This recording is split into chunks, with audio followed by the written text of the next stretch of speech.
La espada de Damocles. Conduce Pablo Veloso.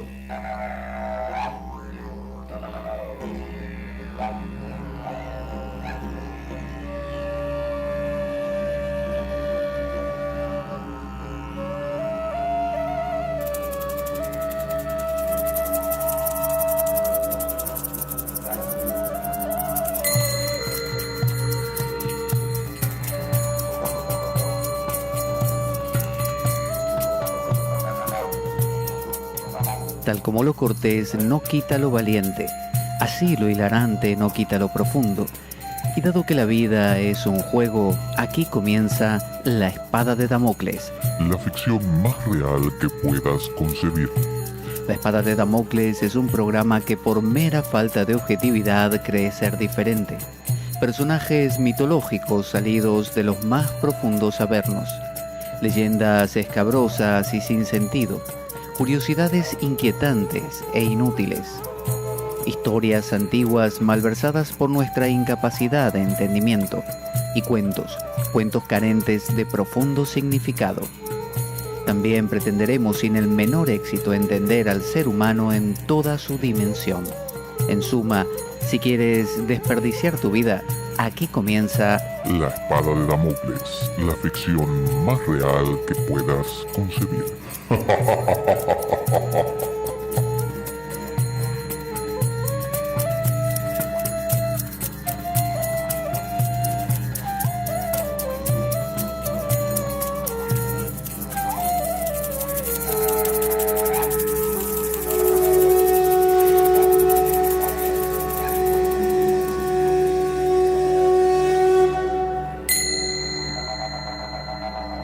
La espada de Damocles.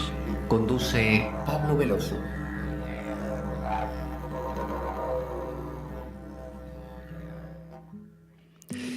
Aquí estamos en La Espada de Damocles. ¿Quién les habla? Efectivamente, Pablo Veloso, Travesopa. Aquí estamos para recorrer el Corpus Hermeticum.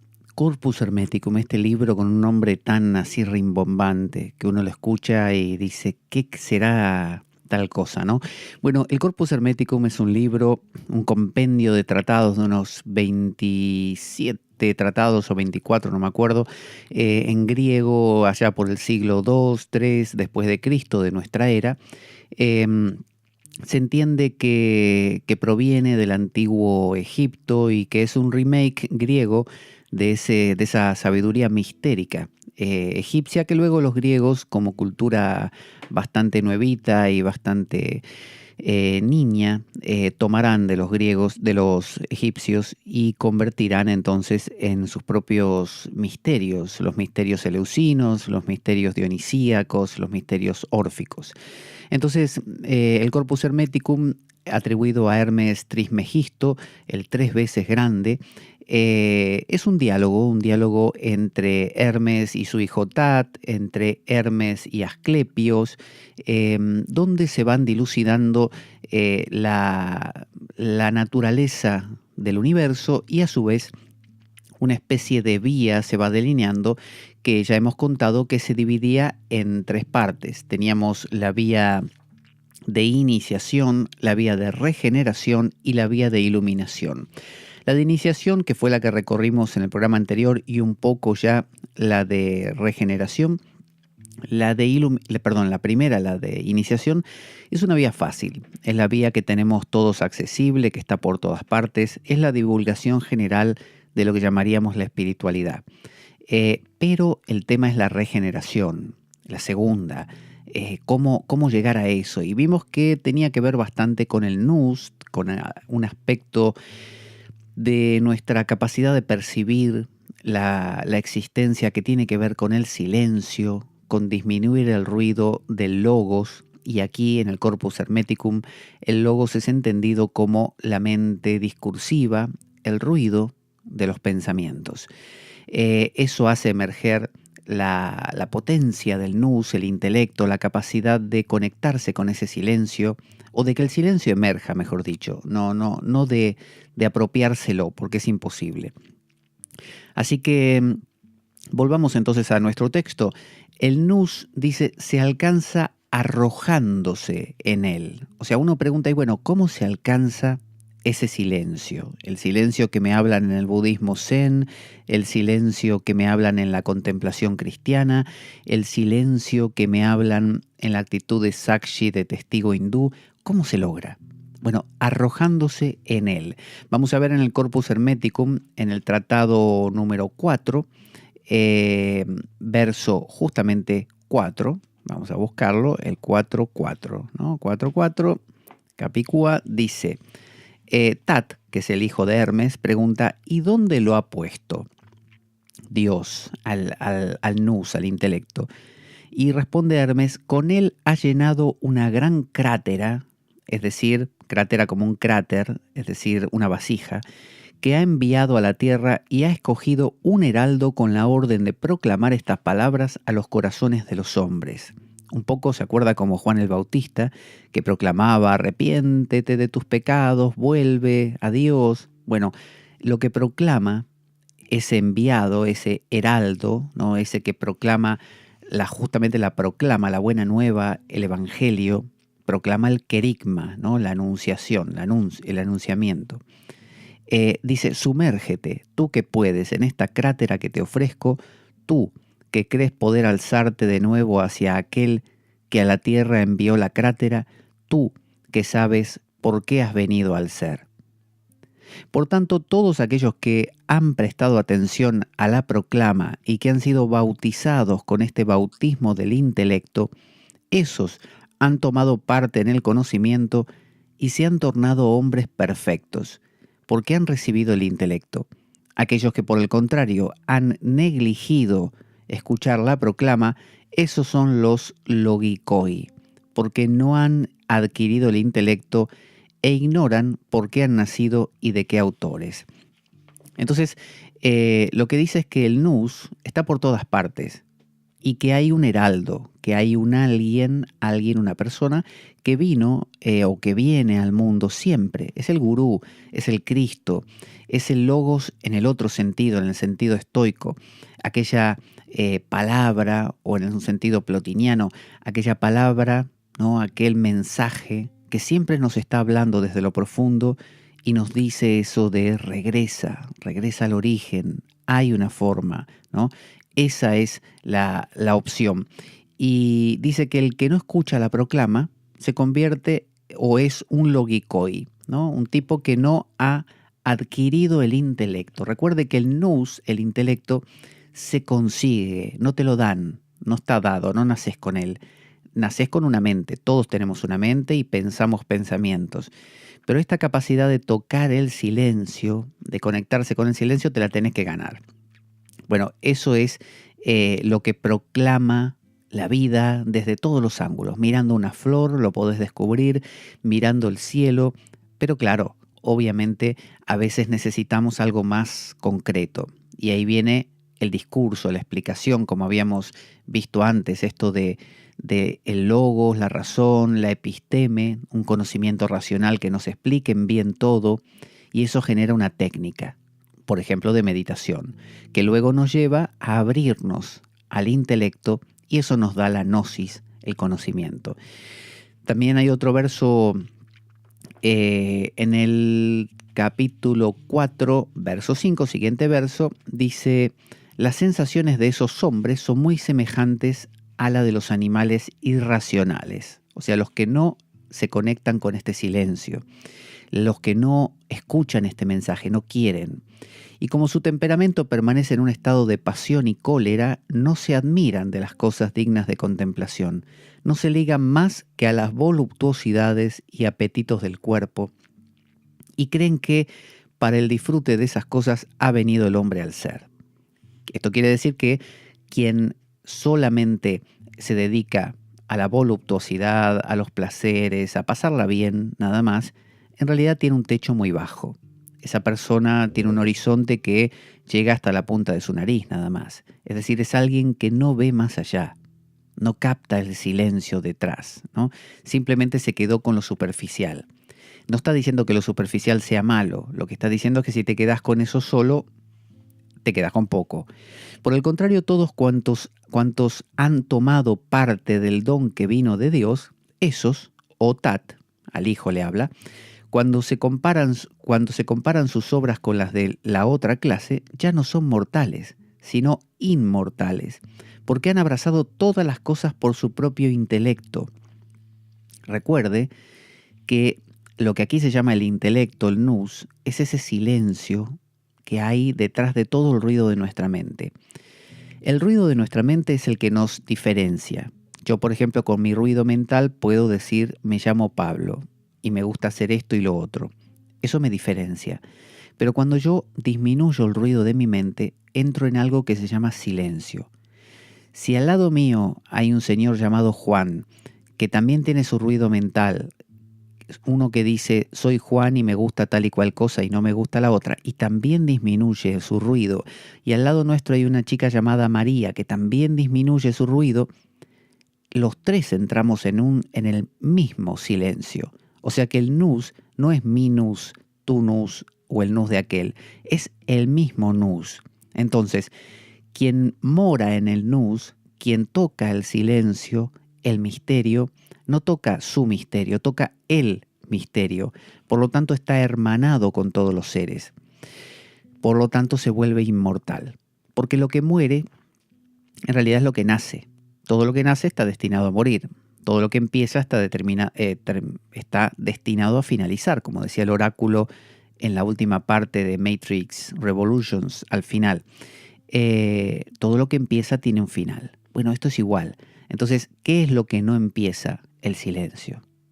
Usted puede empezar a tocar una flauta, un violín en una orquesta y en algún momento va a parar. Pero el silencio ya estaba desde un principio. Y el silencio no es ni del violinista, ni del, flautista, ni del chelista, ni de nada. El silencio es el silencio. Es el mismo para todos. Si yo paro de tocar la flauta, hay silencio. Paro de tocar los platillos, hay silencio. Si paro de tocar los timbales, hay silencio. Es el mismo silencio. Entonces el silencio es la nota común y no muere, es inmortal. El silencio siempre está. Cuando todos los instrumentos se cansen, ahí está el silencio.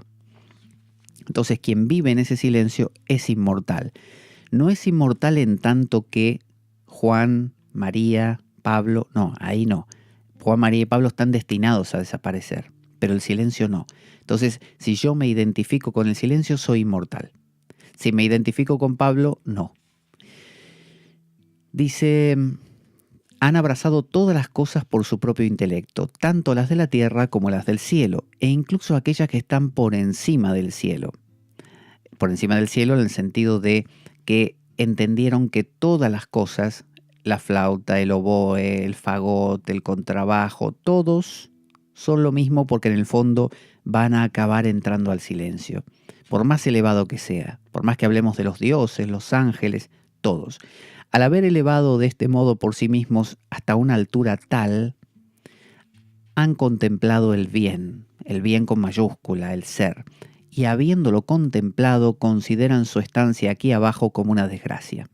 Entonces, habiendo despreciado todos los seres, corporales e incorporales, avanzan hacia el uno y solo, ¿no? Es decir, cuando uno toca ese silencio, ya no se queda en la superficie de esta flauta, este violín o este timbal. Ahora se da cuenta que el timbal, el violín y la flauta son maravillosos, pero son solamente la punta del iceberg. Hay mucho más. Entonces uno no es que rechace al mundo, odie al mundo, sino simplemente que uno lo redimensiona. Ya no es el eje de la vida. Entonces, acuérdese, el nous se alcanza arrojándose en él. Esto quiere decir, no se alcanza aferrándolo, conquistándolo, trayéndomelo a mí. No. El silencio se alcanza desapareciendo yo en él. Yo tengo que desaparecer en él, como esa muñeca de sal que fue al océano a medir su profundidad, y a los 4 pasos se disolvió en él. Para arrojarse hay que odiar a Maya. ¿Qué es Maya? La ilusión. ¿Qué es odiar? Odiar, recuerde, no se trata de rencor, se trata de odiar en el sentido de quitarle importancia, relegarla un poco, no ponerla en una posición primordial. ¿La ilusión cuál es? Bueno, la ilusión del amor, la ilusión de las metas, la ilusión del futuro, la ilusión de la familia, todas las ilusiones que uno tiene. Hoy en día esas ilusiones son lo único que tenemos, porque no conocemos más. Entonces son el violín, son el cello, son el fagot.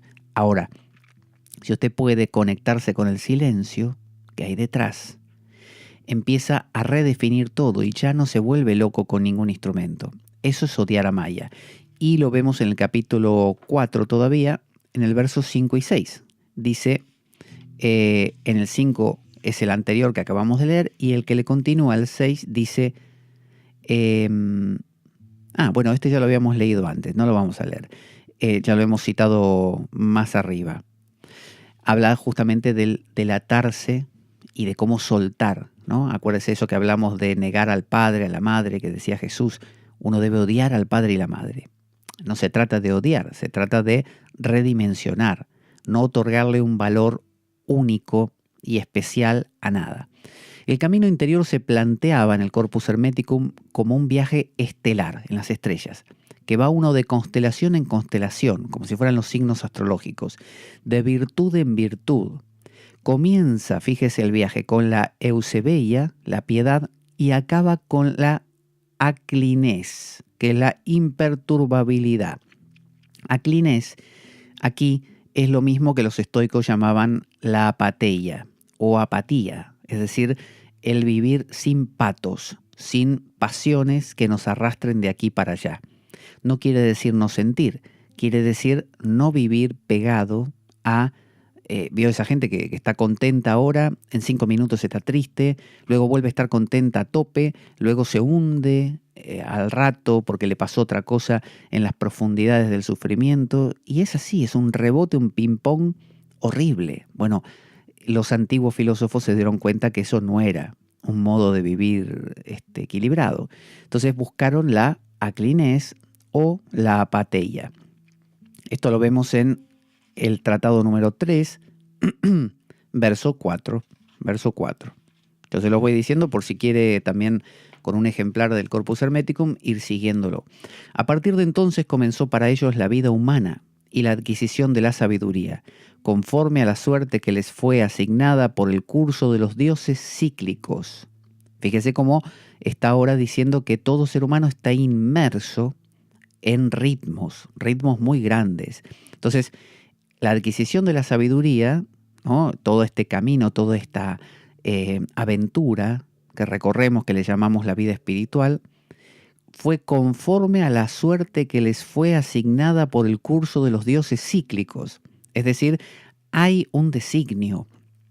¿Quién despierta? Despierta el que tiene que despertar. O sea, no es que uno decide cuándo y qué, sino que la vida te empuja, o dicho en términos así más míticos, los dioses te mueven los hilos, ¿no? Y te hacen decir, mira, el Corpus Hermeticum, qué interesante. Y a otro no le mueven los hilos, o se los mueven para otro lado, y el tipo dice, es hora de ir a mirar el fútbol. Y lo que quede de ellos se disolverá tras dejar sobre la tierra los grandes monumentos de sus industrias. Y todo lo que decrece será renovado por la necesidad y por la renovación de los dioses, y el curso de la naturaleza será regulado por el número. Pues lo divino es la entera combinación cósmica renovada por la naturaleza, pues también en lo divino la naturaleza ha obtenido su solio. Fíjese, qué interesante. Nosotros tenemos el concepto individualista de que somos hijos de la Ilustración, del Renacimiento primero, la Ilustración, la era industrial. Creemos que usted o yo tenemos que liberarnos como individuos. Pero el tema es que para estos planteamientos el individuo no existe. Existe como parte de un todo. Entonces, esa prisa por tengo que iluminarme, tengo que alcanzar la iluminación, ¿qué pasa que no lo logro? Ya soy viejo y no logré lo que quería. Porque nosotros pensamos en términos egoístas, en términos que justamente arruinan la posibilidad de iluminación. En realidad, a usted o a mí no debería importarnos en absoluto tener 99 años, estar muriéndonos y no haber alcanzado ninguna comprensión, porque eso sería como decir, como si el hígado dijera para sus adentros: hace 45 años que estoy en el cuerpo de Pablo y todavía no pude ver ni oír. ¿Qué cosa? ¿Cuándo podré ver y oír? Siempre como hígado. Y nos vamos a morir y yo acá como hígado. El hígado está queriendo hacer algo que en esta vuelta del destino no es propia de él. Entonces, no es que usted tenga que iluminarse o yo, no es el fin de la vida la iluminación. El fin de la vida es el drama mismo. Y en el drama tiene que haber un bueno, un malo, un loco, un tonto. Y si a usted le lleva 4.500 vidas más iluminarse, o a mí, da igual. Entonces, esa relajación, eso de por sí ya es el aclines o la apateia, es tener la gnosis suficiente, ¿no? O aunque sea el episteme, el conocimiento racional, de que todo tiene una estructura, un tiempo, y ya va a ocurrir. Y si no ocurre, y le ocurre al vecino de al lado que era el maldito que usted siempre lo vio como un perdido y ahora ese es el que despertó, y bueno, ese despertó. Usted es el hígado de un mismo cuerpo del cual forma parte su vecino. Entonces no importa si el que despertó es el vecino. Esa es la idea de Eusebia, piedad, compasión. No importa si el que se iluminó es el de al lado y no usted. Usted es parte del mismo cuerpo.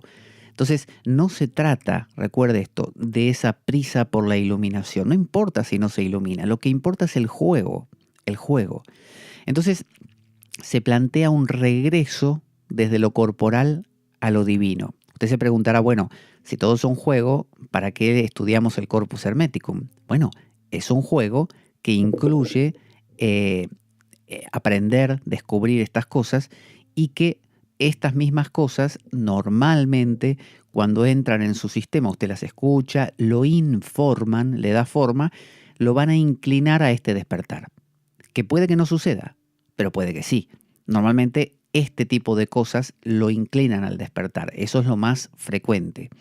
Se plantea un regreso desde lo corporal a lo divino. Esto lo vamos a encontrar en el neoplatonismo también. Esta idea, o en Platón mismo, de buscar lo trascendente.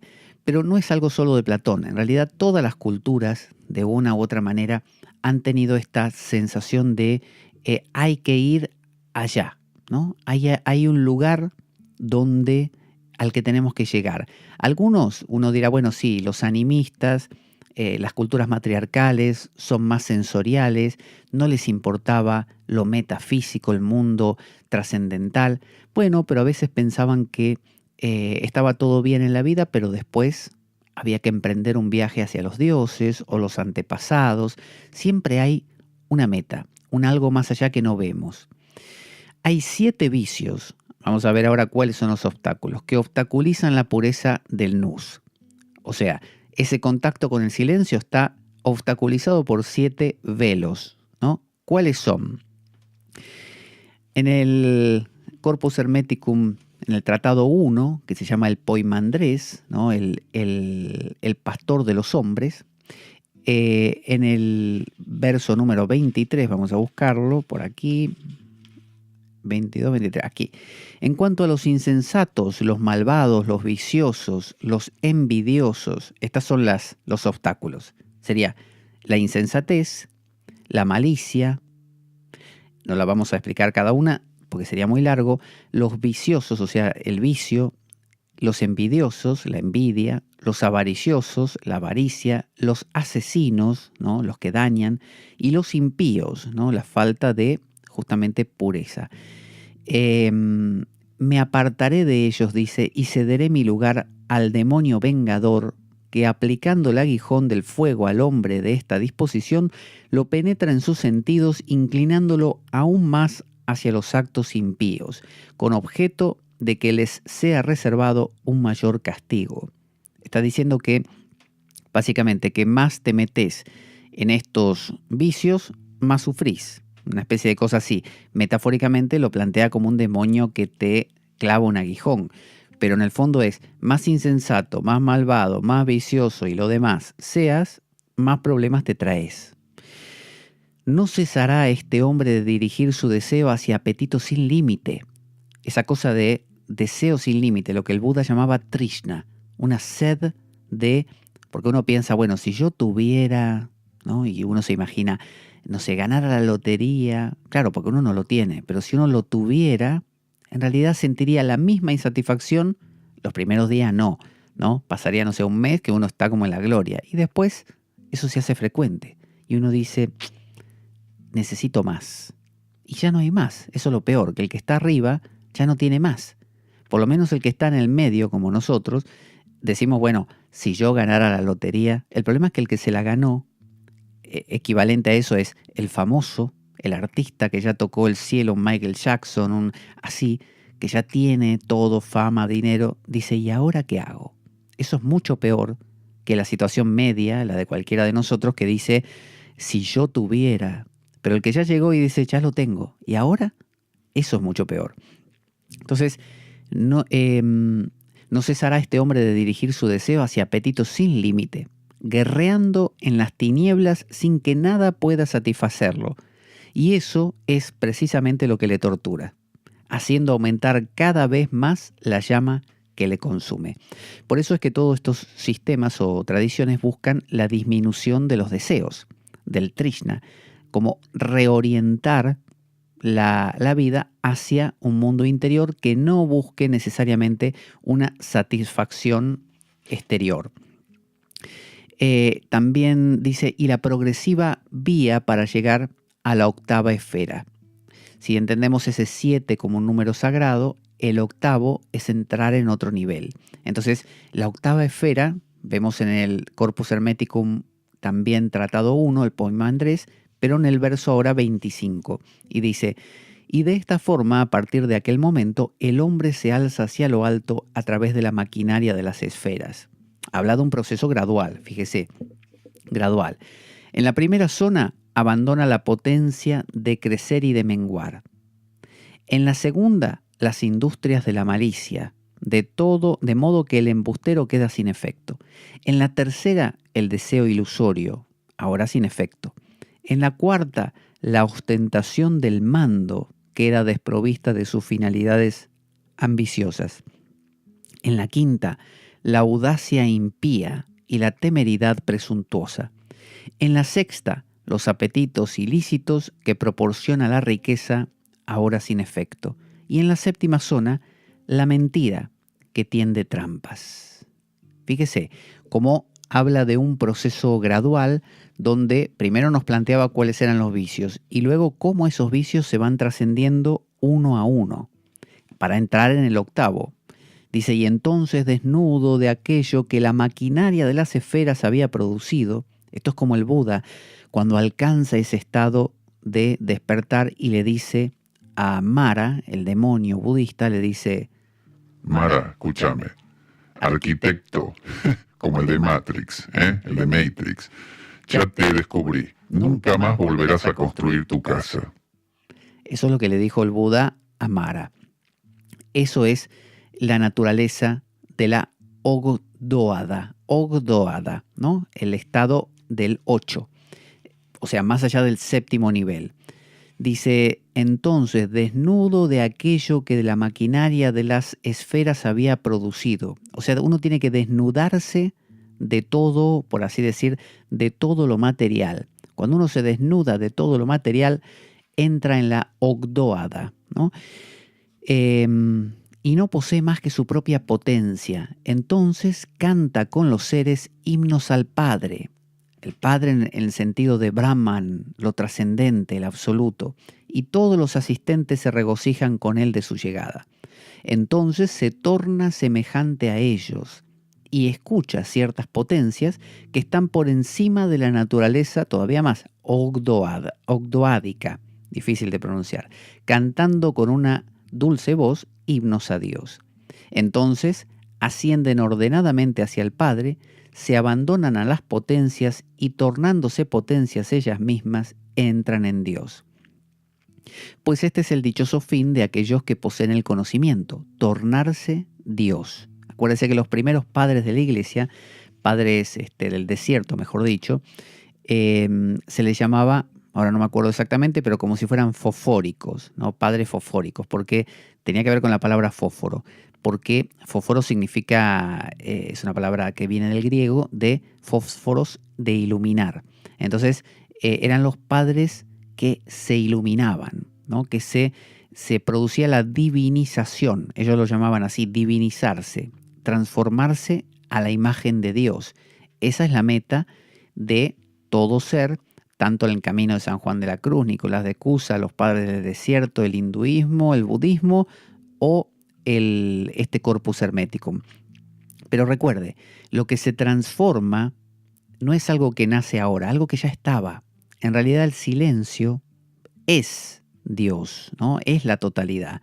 Solo que usted no lo escuchaba por el ruido. Disminuir el ruido no es que aparezca el silencio ya estaba, se hace evidente y usted lo ve.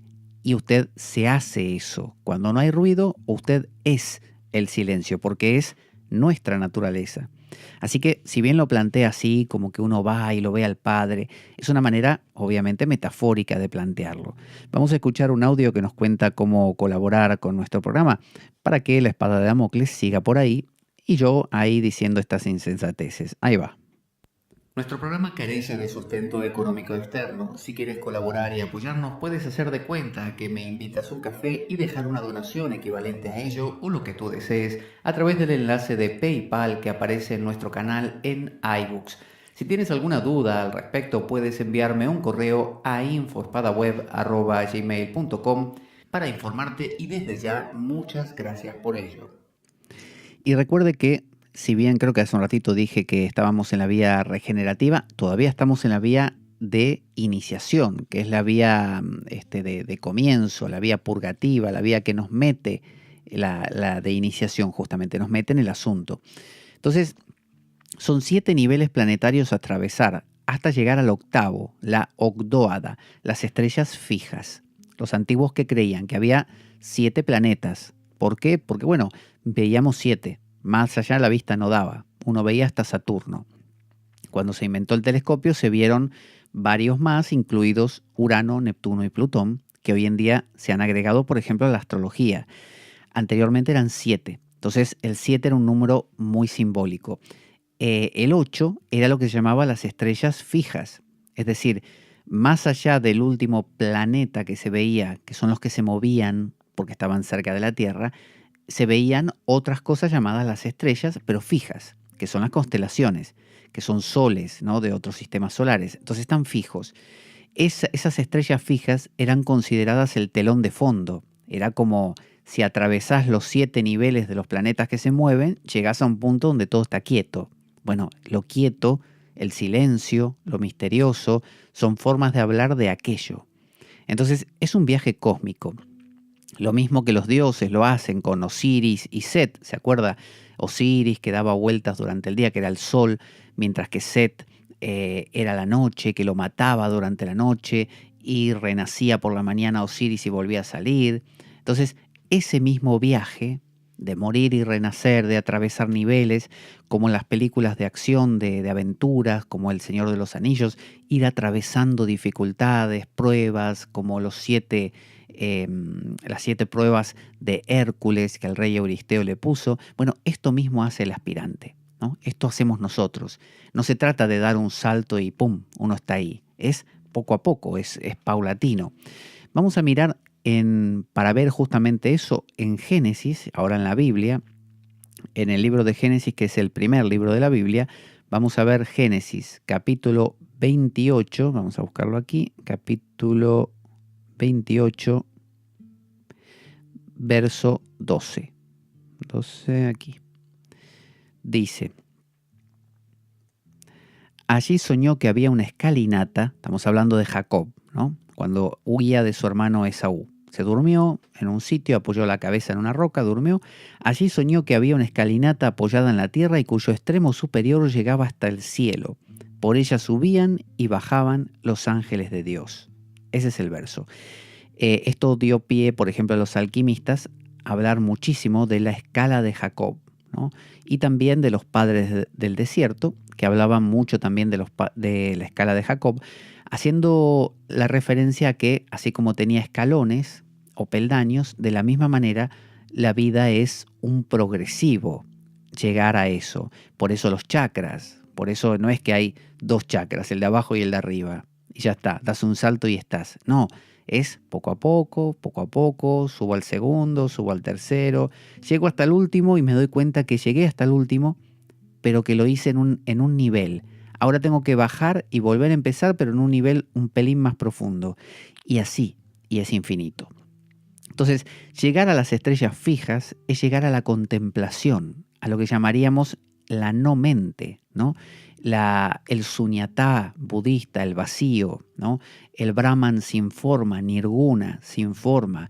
Llegar a eso es vaciarse, y para eso hace falta vaciarse de, ¿vio los 7 pecados capitales? Bueno, ¿por qué son 7? Porque son 7 planetas, ¿no? ¿Y por qué son 7 planetas? Porque para los judíos Dios creó el mundo en 7 días, 6 creó, 1 descansó. Entonces nos habla de cruzar niveles, soltar ataduras, que son la malicia, la envidia, la codicia, ¿no? Todo eso.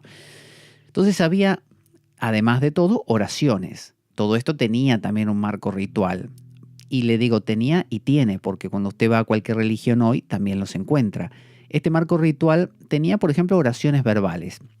En el Poimandrés, que es el primer tratado de nuevo del Corpus Hermeticum, en el verso, vamos a buscar 31, el 31, tiene 32 este Poimandrés, dice acerca de las oraciones verbales. Fíjese, esta es una oración verbal. Y fíjese cómo le suena esto comparándolo con el cristianismo. Acuérdese cuando fue la última vez a la iglesia, fíjese si no le suena. Santo es Dios, Padre de todas las cosas. Santo es Dios, cuya voluntad se cumple por sus propias potencias. Santo es Dios, que quiere ser conocido y es conocido por aquellos que son de Él. Tú eres santo, tú que por el Verbo has constituido todo lo que es. Tú eres santo, tú, de quien la naturaleza toda es imagen. Tú eres santo, tú, a quien la naturaleza no ha formado. Tú eres santo, tú, que eres más fuerte que toda potencia. Tú eres santo, tú, que eres más grande que toda majestad. Tú eres santo, tú, que estás por encima de las alabanzas.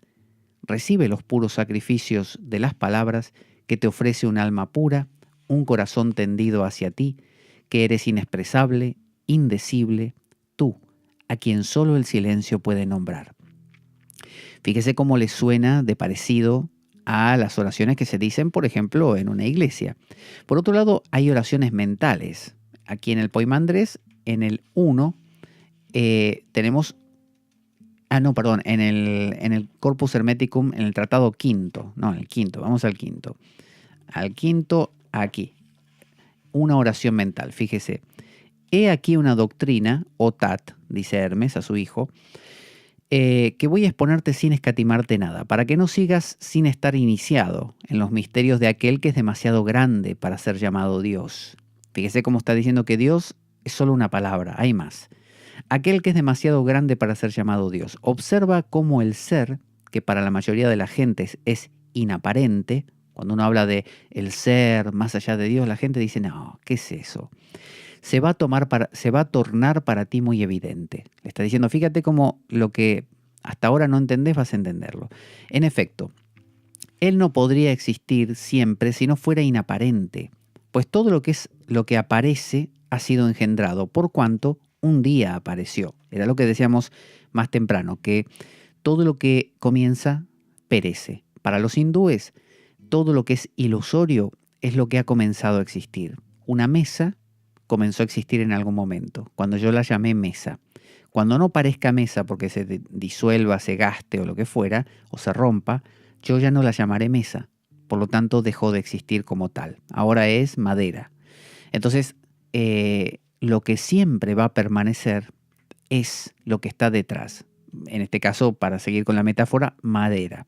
La madera va a existir. Con la madera yo puedo hacer una silla, una mesa, una escultura, lo que sea. Pero la madera siempre va a mantenerse. Eso es lo verdadero. Entonces, dice, por el contrario, lo inaparente, es decir, lo que no se me aparece, la madera de la mesa, en realidad yo no la veo, yo veo la mesa. no me acuerdo de la madera, pero lo que me es inaparente es lo que existe siempre, dice, pues no tiene necesidad de aparecer. La silla, la mesa, la escultura, la madera no tiene necesidad de mostrarse. Se muestra lo que aparece. El accidente sería. Es eterno y hace aparecer las restantes cosas, aunque él en sí mismo sea inaparente, pues existe siempre. Hace aparecer todas las cosas, pero él mismo no se deja aparecer. Engendra, pero él mismo no es engendrado. No se ofrece a nosotros en imagen sensible, pero él es quien da una imagen sensible a todas las cosas. No hay más presentación sensible que aquella que los seres engendrados, pues venir al no ser no es otra cosa que aparecer a los sentidos. Es decir, cada cosa que se aparece a nuestros sentidos es una forma de no ser, Si yo digo, siguiendo con el ejemplo, esta mesa, como se me aparece y la veo, es esta mesa, ya de por sí es algo que no es, porque va a morir. Es decir, no es algo que se mantiene, no es algo que sea, es algo que está siendo por ahora nada más. Dentro de un rato la van a destruir y la convierten en, no sé, en una silla. O la muelen, hacen aserrín y hacen el relleno de otra cosa. Pero lo que siempre va a estar y nunca va a necesitar ser aparente es la madera. En el tronco del árbol uno ve un tronco, que ese tronco se va a destruir en algún momento, pero la madera no. Entonces, obviamente alguien dirá, sí, la madera se desintegra, vale, pero estamos dando un ejemplo simbólico, ¿no? Metafórico. Se trata de eso, de entender ese principio. Los hindúes lo hacen con la arcilla, por ejemplo, o con el oro. Dicen el oro puede hacer un pendiente, puede hacer un anillo, puede hacer un lingote de oro, lo que sea, pero el oro nunca es lo que no cambia. De la misma manera, dicen ellos, el ser, Brahman, es eterno. Quien pueda entonces convertirse en ese ser no muere. Esa es la cuestión. ¿Y dónde está el ser? En el silencio. ¿Cómo se alcanza el silencio? Arrojándose al silencio. ¿Cómo me arrojo al silencio? Tengo que deshacerme de todos los velos que me separan del silencio. ¿Cuáles son? La ira, la codicia, bla, bla, bla, todo eso. ¿Y llegar a qué? Al cielo de estrellas fijas, a la Ogdoada. Ahora, las meditaciones, que son un clásico en el hermetismo, que sería lo que en el hinduismo es el dhyana, la imaginación, ¿no? Usar la imaginación.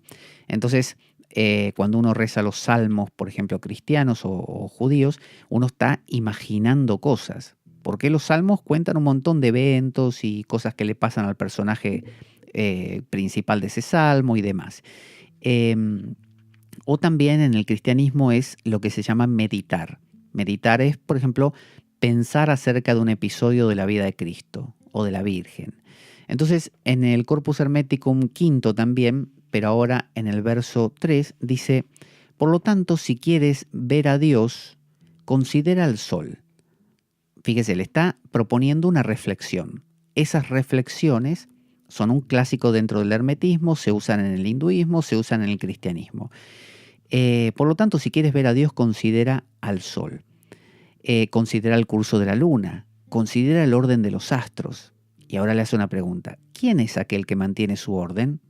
Entonces, es como decir, vamos a sacar conclusiones, a ver si podemos despertarte una cierta gnosis, un cierto entendimiento y que cambie tu paradigma. Todo orden supone una delimitación en cuanto a número y lugar. Incluso el sol, Dios supremo entre los dioses del cielo, a quien todos los dioses celestes ceden el paso como a su rey y dinasta, sí, el sol, con su talla inmensa que es más grande que la tierra y el mar, tolera tener por encima de él a los astros más pequeños, cumpliendo su revolución. Es decir, a Saturno, que lo vemos más pequeñito, ¿no? Que se mueven. Aún él lo soporta. Es decir, ¿a quién venera? ¿A quién teme, hijo mío, ese sol? Cada uno de estos astros que están en el cielo, ¿acaso no cumple un curso semejante o equivalente? ¿Quién ha determinado en cada uno de ellos el modo y la amplitud de su ciclo? Entonces, esto lo propone para que uno, supongamos que viviera en el campo y puede ver las estrellas muy bien, por la noche, cuando las puede ver, se quedase como pasmado, generando una reflexión que va a tener connotaciones y consecuencias importantes, nos va a cambiar. Otra que nos propone, si no nos gusta esa, vamos a ver, hay muchas obviamente también en el cristianismo, con esto que digo, la vida de Cristo. En el hinduismo hay muchas de los episodios de los dioses. Dentro del mundo griego, los mitos griegos son formas de meditación. Las parábolas de Cristo son formas de meditaciones, son reflexiones a través de cuando nos cuentan un cuento que se nos forma imágenes en la mente. Bueno, eso es. Dice, incluso si me obligas a ello, voy a decirte algo todavía más osado, le dice Hermes a su hijo Tat. Te diré que su esencia del sol es la de alumbrar y producir todas las cosas. Y del mismo modo que sin productor nada puede venir al ser, asimismo, Dios no puede existir eternamente sin crear. Siempre todas las cosas en el cielo, en el aire, sobre la tierra, en el abismo, en todas las regiones del universo, en todo el todo, en el ser y en la nada. Es decir, que el ser está diciendo que Dios necesita crear. En todo el mundo no existe nada que no sea Él mismo. Como Dios, no Dios en el sentido pequeño, sino el todo, la totalidad, el ser, Brahman, lo absoluto, el silencio. Es un silencio fértil, necesita generar.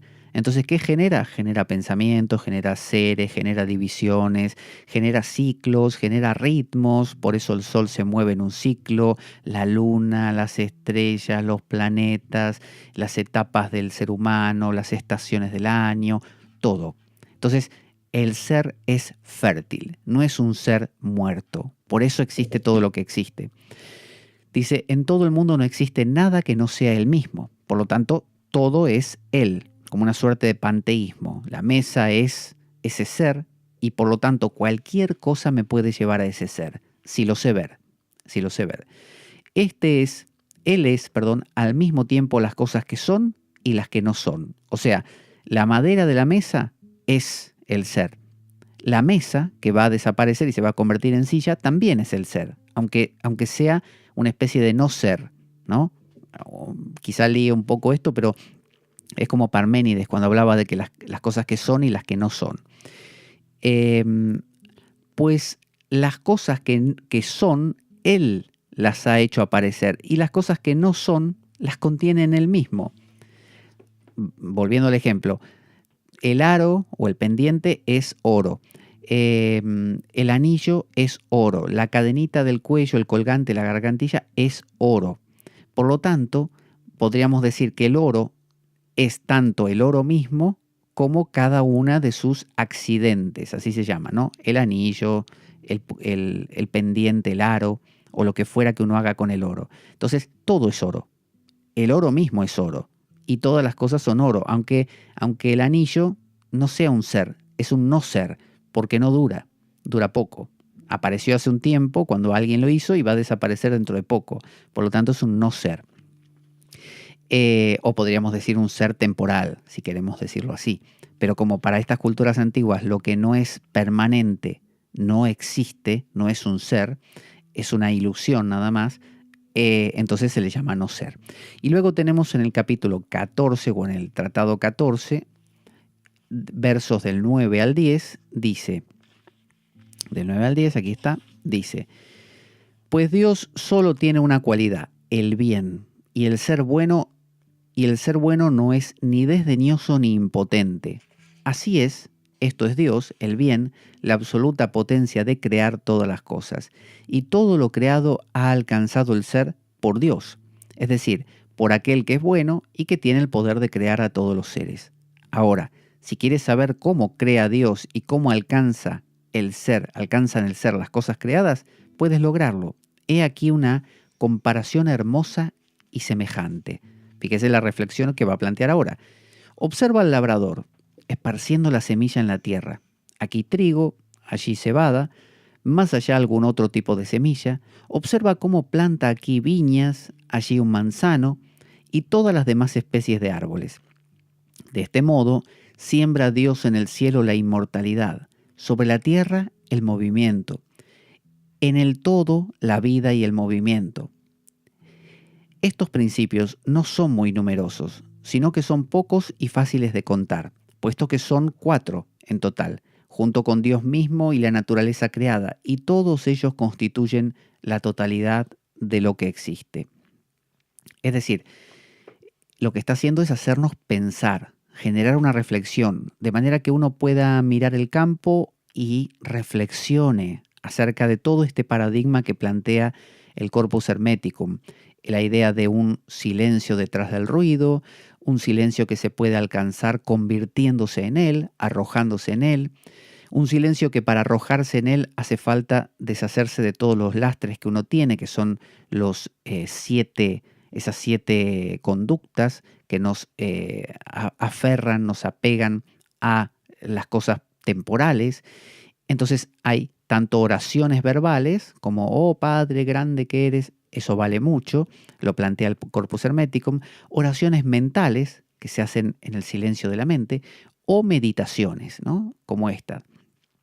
Todo ello, todas estas meditaciones, oraciones, eso es un sadhana, eso es un ponete cada día a practicarlo.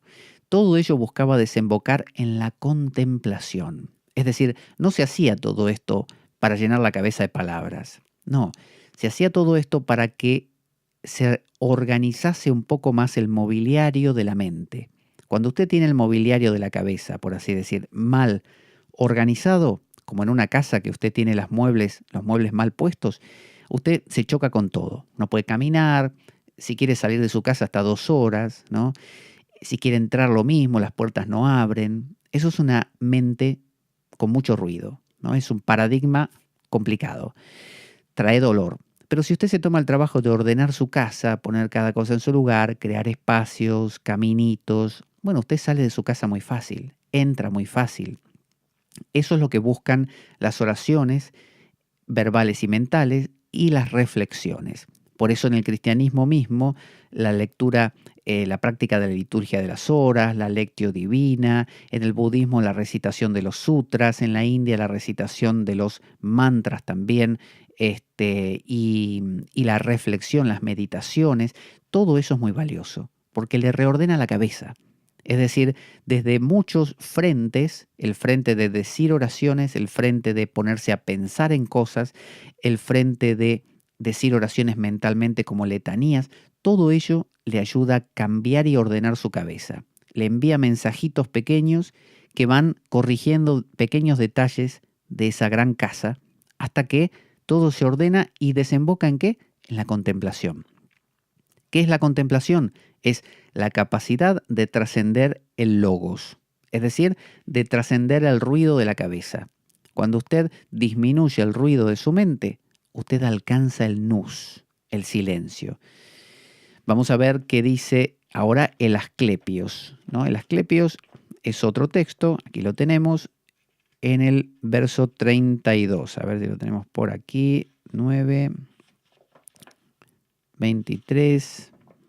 Asclepios tiene muchos versos. 35, 34, 30 y... Acá. 32. Es larguísimo este verso del Asclepios. Dice, así pues, las causas primeras de todo lo que existe son Dios y la eternidad. En cuanto al mundo, al ser móvil, no sustenta el primer rango, ya que su movilidad lo hace tender a la estabilidad y posee como ley de su movimiento eterno una fijación inmóvil.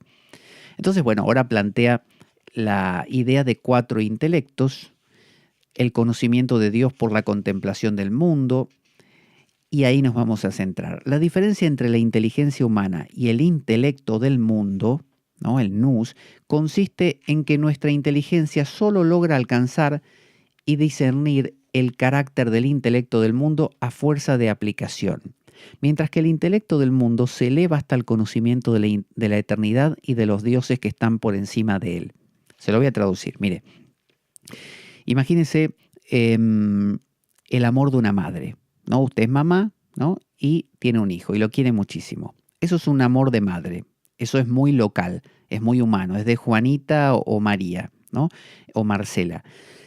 Ahora, imagínese el amor arquetípico, ¿no? La idea de amor maternal. No de María, ni de Juanita, ni de Marcelita. No, el amor de madre, con mayúsculas, que en esta cultura cristiana es la Virgen María.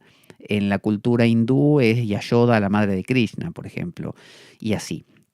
Entonces, o una diosa que represente el amor maternal, ¿no? En la mitología griega, por ejemplo, ¿no? No sé, Hera como madre o Hestia también como madre del hogar. Bueno, ese amor es un amor mucho más profundo, mucho más omniabarcante, porque no tiene el problema que tiene Marcelita como mamá, que sí ama mucho a su hijo, pero a su vez le da bronca ciertas cosas, le enfadan otras, tiene, no sé, un conflicto de intereses. No, el amor maternal con mayúscula no tiene mácula. Entonces, por eso dice que en el intelecto del mundo, o sea, esa dimensión, ese silencio, se eleva hasta el conocimiento de la eternidad y de los dioses que están por encima de él. O sea, el silencio de la flauta cuando deja de tocar, o el silencio del cello cuando deja de tocar, si bien son el mismo, cada uno de estos instrumentos sigue pensando que es el silencio de su ruido. Pero cuando descubren que el silencio de su ruido y el silencio del cello y el silencio del tambor son el mismo, hay una especie de todos nos volcamos en el mismo silencio. Ese es el silencio de la orquesta entera. Ese es el intelecto del mundo, es el nous del mundo. Es la capacidad de lo que los alquimistas llamaban el anima mundi, el alma del mundo. Ya no soy yo, Cristo vive en mí, decía San Pablo. ¿Se da cuenta? Ya no es mi silencio, Pablo que entra en silencio y apaga los... No. Ahora me doy cuenta que yo soy, ese silencio que toco, ya no es el mío, es el de todos. Todo lo que existe tiene un silencio detrás. Y cuando Pablo se arroja en el nous, en el silencio, se está arrojando no en el silencio de Pablo, en el silencio. Ese es el intelecto del mundo. Entonces, solo de forma sesgada, como a través de la niebla, nos es permitido a nosotros los hombres ver las cosas del cielo, ¿no? Eso lo decía San Pablo también. Cuando era pequeño yo veía las cosas como un niño, ahora que soy grande las veo como adulto, ya veo distinto. Estaba hablando de, antes yo era un psíquico en la triple división de los gnósticos y ahora soy un neumático. Ahora lo veo desde la posición de neumático. En la medida en que lo permite la condición del espíritu humano. Sin duda alguna, cuando se trata de contemplar cosas tan elevadas, nuestra potencia de visión se encuentra limitada por límites muy estrechos. Pero cuando logra ver, la felicidad del alma conocedora es inmensa, inmensa. Cuando usted realmente logra abrirse a ese silencio, cuando ya no hay más Pablo sentándose a meditar, sino que Pablo se arrojó no a su propio silencio, al silencio que llena todas las cosas, la felicidad para el alma es inmensa. Vamos a continuar en la siguiente ocasión, finalizando esta primera etapa de camino de iniciación. Esto es iniciación, ¿eh?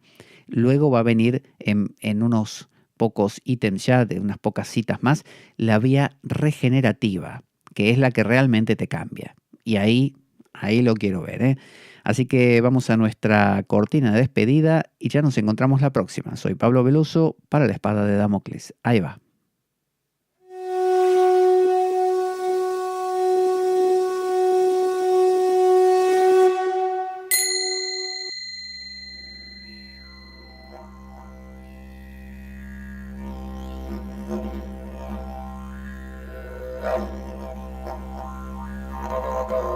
La Espada de Damocles. Conduce Pablo Veloso.